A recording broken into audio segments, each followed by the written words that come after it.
Hello, everyone, and welcome along to Betting Weekly Game Bet Match, the number one tennis betting podcast brought to you in association with Bet Rivers, your hometown sportsbook. I'm Nigel Seeley. I'm delighted to say joining me to look ahead to the men's singles final and the 2023 US Open is our senior tennis handicapper, Sean Calvert. Sean, I don't know about you. I'm sitting in this room here. I'm absolutely sweltering and I'm doing nothing, sitting on my bum, talking to you. Those players in the last couple of days, they've been sweating it out in really, really hot, humid conditions. They have. Incredible scenes. They have. I mean, I've got the aircon on in here. I'm always a bit concerned. I always ask you, don't I, whether you can hear it in the background because it is quite noisy, but quite nice in here with the aircon. Obviously, you don't have that. You don't have a sort of nice cooling breeze when you're out there on Arthur Ashe or Armstrong, particularly if it's sweltering. But yeah, tough one for the players, and yeah, it's tough old day for me yesterday. I got one right and one quite badly wrong. So yeah, there we are. Yeah, I mean, I watched both of the matches last night. I fell asleep actually in after the second set in the Djokovic match because it was obviously not the Djokovic match, the Medvedev match because it was quite late here, the Alcaraz Medvedev match. Yeah. But the first game I played the over 31.5, and Shelton had set points. He played with no fear in that third set. First couple of sets, he looked absolutely nervous, and I still don't think Djokovic played that well. Well, he only won 34% of his second serve points against Shelton, didn't he? That's not great. I managed to get the 6-3 score correct. Obviously, that was a lean. The leans win sometimes, and the bets don't. That's kind of how it goes, isn't it? Sometimes I think quite a few people did have the 6-3 from some of the comments I had on some of the comments. Sorry, I had on Twitter. That a few people had the 6-3, so pleased about that. But yeah, difficult one for us yesterday. I think it's just Medvedev was just. I said he'd have to do something different, and he certainly did, didn't he? Against Alcaraz. What a unbelievable performance that was from Daniil Medvedev. He rather generously gave himself a 12 out of 10. I don't know whether you saw that when he was asked about his performance.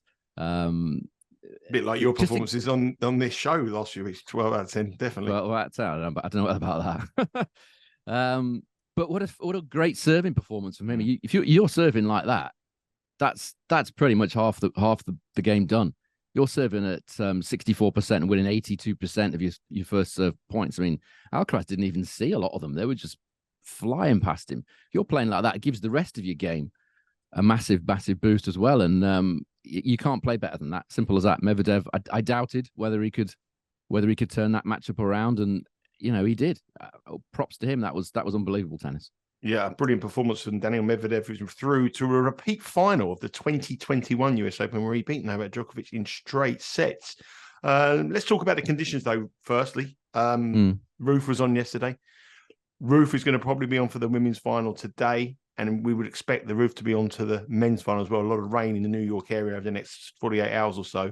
Yeah. Do you think that's an advantage for any particular player or any sort of strategy you want to be talking about with the Ruth on?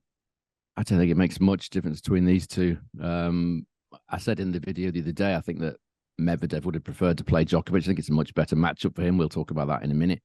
They've had some good battles on outdoor hard, indoor hard, clay. Medvedev's beat him on clay in the past as well. So I don't think the roof's going to make that much difference. But you're right. It looks like there's a lot of thunder around. A few sort of thunderstorms, rain in the forecast. Still very, very high humidity. 80, I think it's about 80%, 75, 80% humidity. So it's not going to be comfortable conditions for the players. It's still going to be hot and sweaty, but it's about 7 degrees cooler, isn't it? So it's a slight relief for the players. Still tough conditions. It's not easy conditions with that high humidity, but yeah, slightly cooler, which they'll both be relieved about, because this will be I think this will be a pretty physical match. Yeah, let's break down each player's route through to the final. Start with Medvedev. I mean, his route's been pretty tough, isn't it? I mean, Diminor lost the first set there, come back, battled back. Rublev, where he was exceptional in both of the real heavy conditions, and then Alcaraz. So that's quite a difficult route for him. Obviously he's got through against easier opponents in round 1, round 2, round 3, but he's getting better and better as the tournament's gone on. I mean, we mentioned him as when we looked at the outright market, and I sort of highlighted. I thought he was the value at 11. I didn't bet him because I didn't think it. Personally, I agree with you. I couldn't see him doing anything against Alcaraz. I didn't bet him, but I thought if you've just come down from a strange planet and you've just watched tennis for the first time and you looked at the odds and you said this guy's 10-1 and this guy's minus 125 and this guy's even money, you'd be saying, well, we've got to bet the 10-1 guy here. He has impressed and he's getting better and better and better as the tournament goes on. With Djokovic, I don't think he's been that impressive. He's done what he's had to do. His route here has been very, very easy. I mean, he hasn't run into anybody, not even the seeded player. Well, we said at the start, didn't we? Fritz is the only seeded player he's played in. Yeah, we said at the start, didn't we? You know, who's going to beat Djokovic in that fourth quarter? Yeah, the answer is nobody, which is what we expected at the start. But you're right. He's not had to play that well, has he? He probably has got another couple of gears that we haven't seen yet. I imagine he's still got those, but you know, he's not a young man anymore. And this is going to be a tough battle against Medvedev. I'll come on to the stats of the head-to-head in a minute, but I don't think this is anything like as much of a foregone conclusion as the odds suggest. I think this price is too short on Djokovic. I agree with you. I mean, I don't know if that's a good thing or a bad thing, because I've agreed with you the last couple of as far as you've spoken, and we've got it drastically wrong. But I've looked at that final set against Shelton. Shelton had hit all those winners. He tried to make so many unforced errors as well, but he took the game to Djokovic, and Djokovic, a better player, I think, would have won that third set. I think Shelton obviously went for too much on a couple of occasions. It was 2 sets to love down against Laszlo Djere, which is not. And Fritz had countless of break points, and Djokovic didn't let him up on one. He's given opponents chances, but he hasn't played anybody, you know, in apart from Fritz, in the top 10 of the world. And I think now, you know, and I think the gap between the top 4 and the top 5 in the world is so much bigger than the 10 to 30. But I think he's in for a real big test tonight. I really do. But let's have a look at the head-to-head, as you say. Let's run it down. Before we do that, we'll give you some odds. I mean, we'll start off with the money line. And this is quite interesting, really, because Bet Rivers opened up straight after the match, minus 250 Novak Djokovic, and they were plus 205 Daniil Medvedev. And the money in the first couple of hours of trading has actually gone for the number 2 seed, Novak Djokovic. He's now down to minus 278. And Medvedev is increased in price to plus 225. So the early money has come for Djokovic. I'm not quite sure if that's the right move there. We could look at the head-to-head. The head-to-head is 9-5 in favour of Djokovic. Djokovic, last time they met was in 2023 in Dubai, a tournament I was at, and Medvedev won fairly comfortably 6-4, 6-4. And that actually was the only defeat this year on a hard court for Novak Djokovic. He's 26-1, and Medvedev was the only person to beat him. Obviously, they've met in the final here in the US Open, where Medvedev won very, very easily. 6-4, is it 6-4, 6-4, 6-4? 6-4, I think 6-4, it was, 6-4. yeah. 6-4, yeah. But obviously, Djokovic has won more matches than him in that period of time. But the most relevant, I feel, is this year in Dubai and the US Open final before, where Medvedev took it to him. So you break down this head-to-head, you look at what the statistics tell us, and sort of point us into a way of value. And then after that, I'll give you some more the specials of over 65 different markets that Bet Rivers have on their website. Okay, so I've taken the last 12 matches because I think the first 2 are irrelevant, really. They were very long ago. Medvedev retired in one of them, I think. I think it was a Davis Cup match he retired, and the other one was on grass many, many years ago. So I've taken the last 12 matches, which is quite a long way. Slight edge to Djokovic, but nowhere near as much of an edge as you'd want if you were backing him at, what is he now, 2-5? Minus 278, almost 3-1 on. Yeah, that's... Just look at these odds. Service points stats, should I say. Service points won and return points won totals in those 12 meetings. Medvedev 98, Djokovic 102. So a slight edge to Djokovic, yeah, but nowhere near as much that you would think he would be a favourite as short as he is.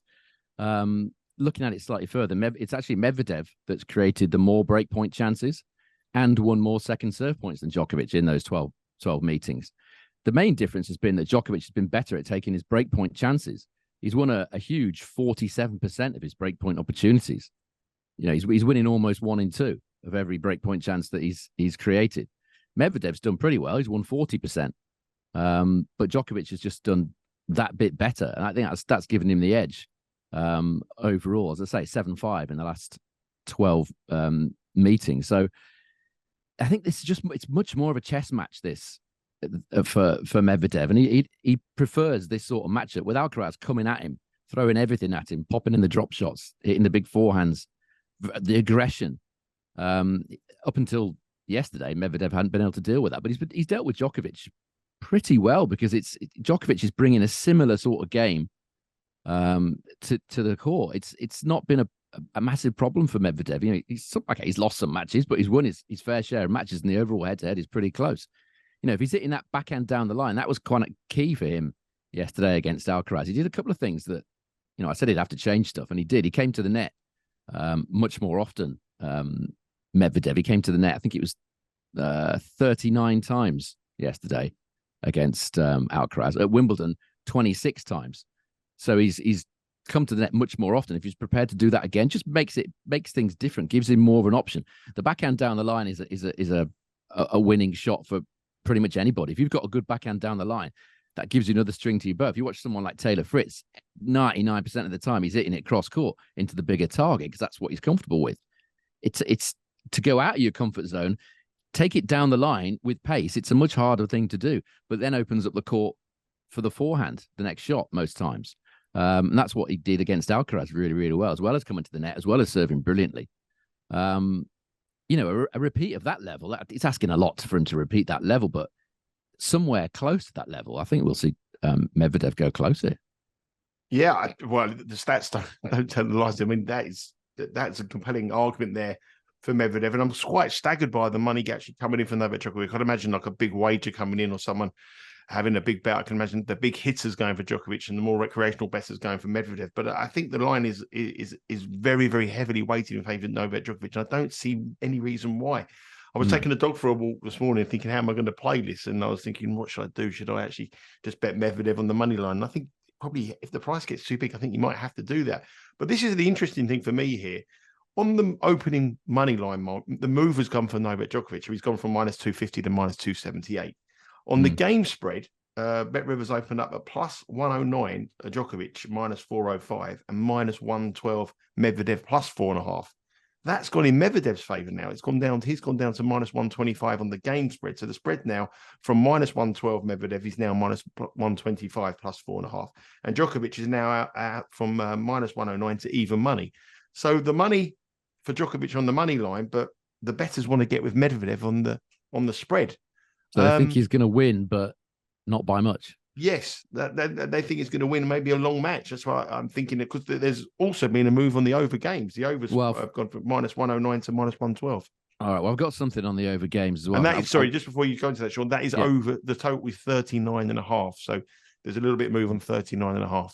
Yeah, I mean, these two don't play long sets because it's more of a return-oriented matchup. The returns have been not dominant, but returning has been decent, very, very decent in this matchup. It's not been a serve-dominated matchup at all. Look how many tiebreaks they've played. It's very, very few. They've only played 0.12 tiebreaks per set in their last 12 meetings. I think it's 4 tiebreak sets in the last 33 sets they play. So they don't tend to play long sets because someone always tends to break. So they don't go to a tiebreak very often. And the first set, if you back in the first set between these two has been it's finished either 6-3 or 6-4 12 times in those 14 career meetings. So it's a big lean there for anybody. If you fancy Djokovic, but you think that price is too short, maybe back him to win the first set 6-3 or 6-4. That has come in, as I say, 12 times in 14 career meetings. One of them has won it either 6-3 or 6-4. So I wouldn't be tempted with the over games. It's quite a high line, and as I say, if it goes to a sort of longish 4, you probably won't cover the 39.5 games on the basis of what they've done before. If every set's sort of 9-10 games, well, you might squeak it maybe, but that wouldn't be for me. I'd be looking at maybe the first set correct score. I'm slightly tempted by no tiebreak in this. That's about 6-4 or so, isn't it? 2.5, 2.6, I think, when I looked earlier. Risky, obviously, but that's come in numerous times in their matchup. So that's another angle, another way of looking at it as well. I'll just give you some stats on the total games here. In the 14 matches they've played, 7 of them have cashed overs and 7 of them have cashed unders. And in the Grand Slams, all of them have gone under. There was one match where the line was pitched at 40.5 in the 2019 Australian Open, and it came in at 40. So you would have lost if you played 39.5, 30, 28, and 40 in the majors, but 7 out of 14 of the matches. So it's a real 50-50 call on the over and under. Looking at those, go over sets rather than over games if you think it's going to go. Yeah, but you've got to go over 4.5, haven't you? You've got to go. Do that. Yeah, over 3.5 is minus $2. Over 4.5 is plus 220. So you're betting a fifth set at plus 220. I think there's better value out there than betting that. I think For me, I'm going to come on to you in a minute, Sean, but I think I might be bold. And I might just play Medvedev on the money line tonight, because I think in play, you are going to get an opportunity where you will get your ticket will be a lot lower than it is. And you will be having I mean, I don't like hedging. I don't like trading. If anybody does, it's up to them. But in play, I think you will get an opportunity to be able to. I think this will be a long match, which is going to go one way to the other. And I think it's a fantastic in-play bet. And that's a brilliant offer from Bet Rivers, who offer that US Open daily offer of get a 50% match bet up to $25 on a live wager each day. This is your final chance to do so. And what a bet. Well, you couldn't have picked a better match, I don't think, for an in-play. So I think the initial move would be to take Medvedev at plus 225 on the money line and then trade it in play. I wouldn't be surprised me at all seeing Medvedev take the first set, Djokovic take the second, that kind of match. And then I wouldn't disagree with that at all. Yeah, and then we could have a nice book. So I think my strategy tonight is to get with Medvedev early doors. And I got a sneaky feeling if Medvedev does win this, I think he'll win it easy. I think he wins it. I think he get out early. I think he can beat him. And if it goes long as well, with the age of Djokovic, I think that suits Medvedev as well. But what were you sort of coming from the same angle, or have you got a different way of attack here? Yeah, I was going to go. I am going to go plus 1.5 sets on Medvedev. So he's only got to win 2 sets, and you're still getting plus money on that. It was 2.08 plus 108 with Bet Rivers when I looked earlier on. But backing him to win is just as good. I mean, it's braver. That's the difference. I've gone slightly more conservative on it, but it's the same idea. I just think this price is just way too short for me. Just way too short, based on the fact that Medvedev has beaten him numerous times, occasionally beating him pretty easily. He won 6-4, 6-4 earlier on this season in Dubai. I know this is different, but it's still a hard court, and he's proven many times that he's a very, very difficult opponent for Novak Djokovic. In the last 12 meetings, Medvedev's won at least a set 10 times. So it's very rare that Novak Djokovic wins this in straight sets. I think he beat him in the Australian Open in straight sets one time, but other than that, Medvedev's always caused him problems, and the stats do bear that out. The 98 to 102. That is a pretty close matchup. I don't know if Bet Rivers have put the side markets up yet, but I imagine there's an awful lot of side markets on this. If you're looking at, I haven't seen this yet, but if there's an aces market up, Medvedev's been far better in terms of serving aces in this matchup. Is it 0.71 per game compared to 0.37 per game for Djokovic? So he's hitting almost double the number of aces that Djokovic does. I haven't seen the odds on that. I imagine it'll come through. At the moment, I'm looking at the website now. They haven't got anything as of yet, but I imagine that'll come up at some point. I should think Medvedev would be pretty strong favourite for that. If he isn't, then I'd certainly be tempted to back Medvedev on the aces, because he's hit way more than the Novak Djokovic. Double faults is tight. It's almost level. Medvedev's hit slightly more double faults in this matchup, but not by much. But I'm just looking. Sorry. I'm looking at the last 10 matches that they've played. Yeah. And I'm looking at the odds of the last 10 matches that they've played. Plus 177, plus this is price of Medvedev, plus 177, plus 145, plus 229, plus 150, minus 125, plus 206, even money, plus 200, plus 225, plus 185. So in the last 10 matches that Medvedev has played Djokovic, he's only ever been a bigger price than he is now twice. 8 times he's been less. Yeah, I've got the opening, but I don't know whether you've got closing prices there. I've got the opening prices here. I mean, the one in Dubai was 2.58 plus 158 underdog. Yeah. Well, I've got him at 177. You probably got a closing price. Even when he won this US Open, he opened at in 2021, he was 2.89 plus 189. He's a fair bit bigger than that again now. There must be. I don't really understand these prices. Not normally in a final, in a title match of a Grand Slam. I'm normally kind of not usually seeing a great deal of value. I normally more or less agree with the prices, but I don't get this one. I really don't. Unless they're thinking that Medvedev's going to be exhausted after that massive effort against Alcaraz. Yeah, possibly. Do you reckon it's also to do with liabilities? I think that Djokovic will be an absolute disastrous result for the book, and I think Medvedev will be a skinner. I think he would. I think everyone would have bet Alcaraz and Djokovic. And I think Medvedev just went under the radar. No one was even talking about him as a contender. No one was talking about him. And it's probably the difference in the book must be immense. A Djokovic will take out millions, and a Medvedev win will probably win the millions. So they can probably entice people to bet a little bit at plus 220, 25, and no problem. It could be that. Yeah, you know a lot more about that side of things than me. On the matchup, looking at the head-to-head and the way these matches have gone, a lot of long rallies, a lot of probing, and I don't think it would be the greatest spectacle in the world, to be honest. These two can sort of cancel each other out a little bit, but from a fan's point of view, you'd probably want Alcaraz Djokovic. That's more of a spectacle. This is going to be a real one for the purists, a real sort of chess match. Djokovic might win it, but not for me at this price. I can't have that at all, I'm afraid. Final question for you, Sean. What price do you make Medvedev? What price, in your opinion, what percentage chance do you give him of winning this evening, or tomorrow evening? Sorry, Sunday evening.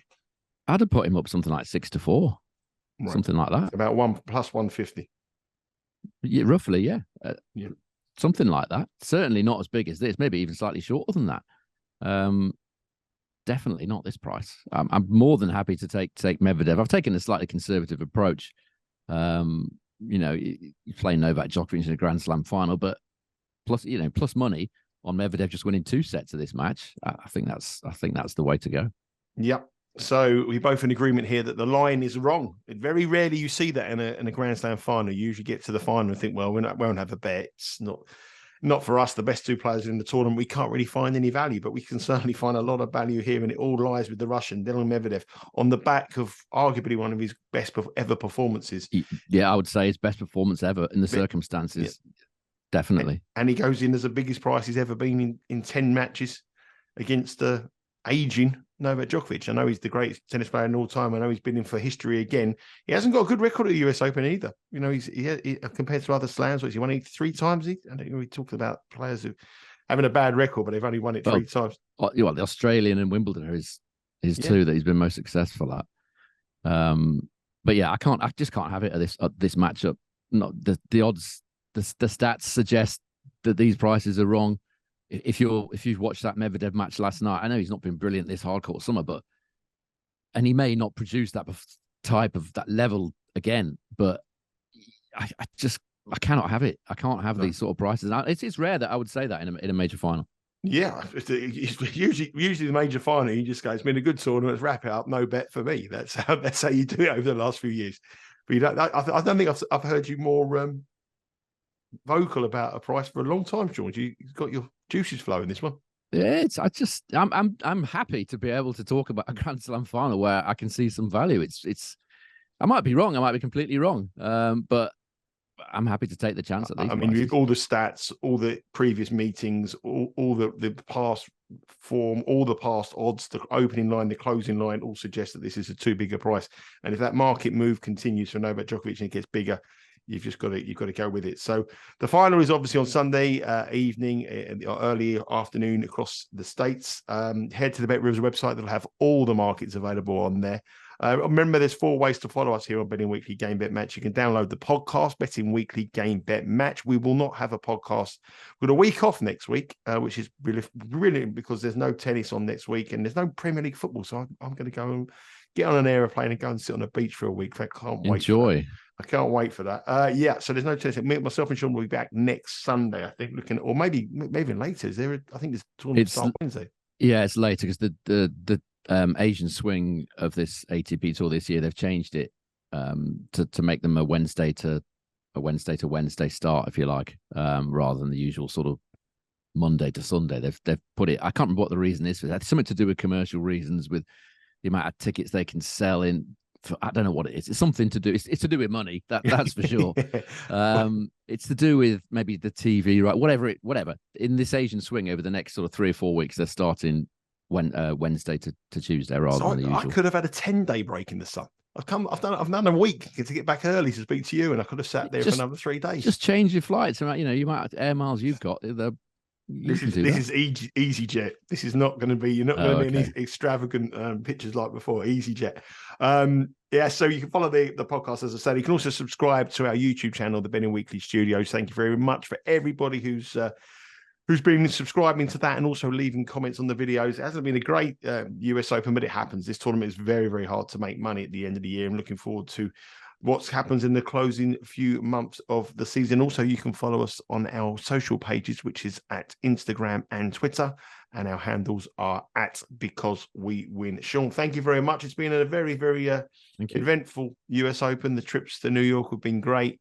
All the videos back home in sweltering conditions, and we've all had our ailments. People have been complaining about it. So the first 4 minutes of listening to our podcast was like two grumpy old men moaning about their ailments. But anyway, let's had a few problems. I should say one thing, by the way, for the USA. The Wi-Fi was brilliant. Yeah, absolutely brilliant. Take note, Indian Wells, where there was Wi-Fi was shocking. And Wembley Stadium. Sorry? Wembley Stadium is owned by a phone company. It takes you 8 hours to upload a picture. This was brilliant. Props to the US Open. I was getting 25, 30 meg. I was uploading videos in like 30 seconds. It was brilliant. And that was on a day when it was like insanely busy. So absolutely fabulous. So that's the high. The ailments. Let's hope Novak Djokovic is complaining of a bit of ailments at the end of this. Another aging sort of tennis veteran like myself and Sean at the end of this match. But as far as we're concerned, Daniil Medvedev is the value. Sean has come from a little bit of a pragmatic way to go with the Medvedev plus one. I'm a bit more cautious, and I've gone all in, as you would expect. Daniil Medvedev on the money line. Take care, everyone. Enjoy your week off. Sean, we'll be back in 10 days. We'll be back for the finales of the last couple of months of the season. Take care, everyone, and good luck with your bets tonight.